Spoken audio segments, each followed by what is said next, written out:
Welcome to Penrose Learning, where we make understanding easy. In this video, I will show how to make a ghost door. First, gather your materials. You'll need a lightweight sheet, some wire, and a few simple tools. This easy method helps you create a spooky, floating door effect that's perfect for Halloween. We'll walk through each step, ensuring your ghost door looks fantastic and is simple to set up. Let's get started on this fun project. To begin, you'll need a few basic items. Grab a white or light-colored sheet, preferably a twin size as it works best.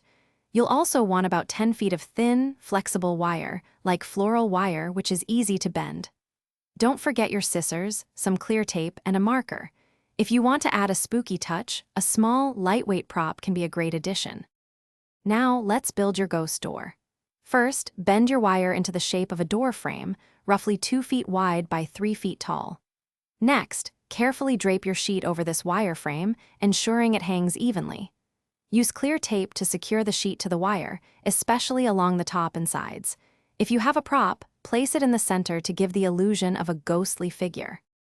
For the final touches, gently adjust the sheet to create a flowing, ethereal appearance, making it look like it's floating.